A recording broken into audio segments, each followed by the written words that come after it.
Saudações, senhora Presidente da Assembleia Nacional.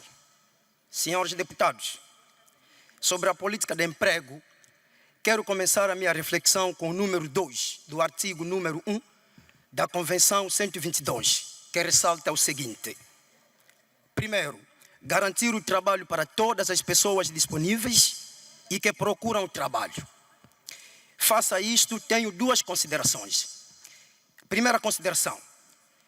John Keynes, um economista inglês, dizia que o desemprego nunca foi voluntário.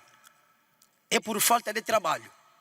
Decorre do mesmo modo para os angolanos. Segunda consideração. Segundo os dados do INE, a taxa de desemprego na população com 15 a 24 anos subiu 9,1% nos primeiros 3 meses de 2024. Neste terceiro trimestre, quero crer eu que o referido desemprego se triplica e se quadruplica no último trimestre. Facto que reforça a primeira consideração. Os angolanos, jovens ou adultos, querem trabalhar, mas não há trabalho para todos que o procuram. Nunca existiu. O desemprego em Angola vem de longas datas. E com esta economia que vai de mal para pior, por causa de políticas econômicas ou mal pensadas ou mal executadas, a situação apenas se está agudizando. Será possível haver trabalho para todos? Até que ponto, após a adesão, seremos capazes de cumprir com o referido objetivo? Se alguém tem a certeza de que Angola irá cumprir com a OIT 122, eu provo-lhe o contrário de modo seguinte. Repara-se que alguns angolanos já tiveram oportunidades de trabalho, mas por serem da oposição, por serem filhos de pessoas conotadas e seus nomes escritos a vermelho em diferentes cadernetas, perderam tais oportunidades.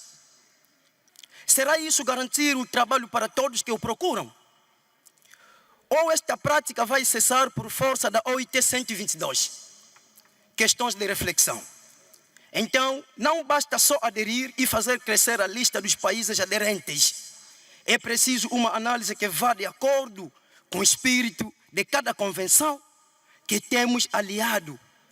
São todas essas questões que devem merecer a devida reflexão para a construção nacional. O Executivo ou o Governo deve levar isso em consideração. 2. Garantir que esse trabalho seja tão produtivo quanto possível. Senhores deputados, vamos olhar aos trabalhos em que são submetidos nossos irmãos e irmãs, nos chineses, sobretudo, e nos mamadus. É tanto esforço que não gera retornos satisfatórios. Ainda assim, são maltratados, batidos, assediados sexualmente. E há vídeos a circular. No Zaire, por exemplo, há cerca de 10 anos, um grupo de chineses chegavam a urinar na boca de um jovem angolano, após de lhe terem batido suficientemente. Teria isso lugar na China? Nas petrolíferas, tal como lamentam os nossos irmãos das sondas do Soio, mesmo com maiores esforços, há ainda salários de 150 mil no mar, quando os estrangeiros levam milhões. Um trabalho que não compensa não é digno de ser produtivo. Por outro, há muita gente em condição de subemprego, como é o caso decorrente do ensino superior angolano. Muitos docentes não estão na categoria referente ao seu grau acadêmico ou de anos de experiência profissional, mesmo reunindo os requisitos. Conheço muitos meus professores, hoje meus colegas, há 14 anos atrás continuam assistentes estagiários, quando nem regentes têm.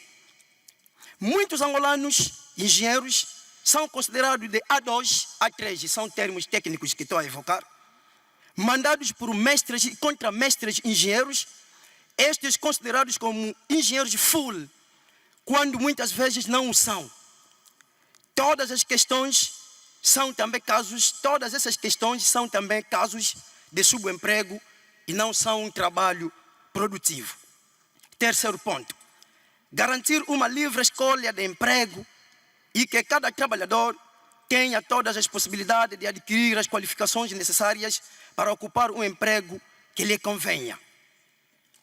O país hoje conta com muitos mototaxistas e no meio deles há vários licenciados, engenheiros e até uns com graus de mestre. Não o fazem por livre escolha. Se houvesse maior empregabilidade no país, não estariam nas ruas, estariam a contribuir nas suas áreas de formação específica.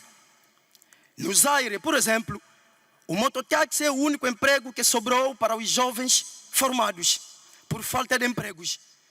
Os jovens do Soio, Nzeto, Tomboco, municípios nos quais se encontra o petróleo do Zaire, não têm empregos em tais blocos petrolíferos. Nos últimos anos, cresceu bastante o número de garotas de programa em todo o país, chegando a serem chamadas até de encomendas, porque podem mover, como encomenda humana, de um lado para outro, em todas as províncias de Angola. A província de Luanda continua com um número elevado de adultas e adolescentes vulneráveis, envolvidas em práticas de prostituição, muitas vezes pagas em dinheiro ou por quilape, senhores deputados, por quilape, ou em espécie, sal, arroz, óleo, massa alimentar, atum, carne seca, bebidas alcoólicas, referencia o Folha 8. A realidade de Viana e Zango, a famosa Rua da Dira, e mesmo aqui na cidade, é bem conhecida. No entanto, no meio deste elevado número, há muitas senhoras e jovens formadas que entregam seus corpos hoje e cobrar depois. Só não sei se é com juros ou sem juros. Quem garante que todas optaram por esse trabalho livremente? No que diz respeito às qualificações de empregos já conseguidos, muitos angolanos enfrentam dilemas e trilemas em seus locais de serviço. Os chefes, desprovidos do espírito de liderança, travam a continuidade de formação de muitos jovens, por medo de perder o cargo e simplesmente por querer arruinar a carreira de outros. Então, até que ponto Angola irá acompanhar a Convenção 122 que está a aderir? Finalmente, há 22 anos atrás, o governo tem transferido o emprego dos angolanos para fora do país, porque importamos tudo. Falta mesmo é importar quizaca e outras folhas.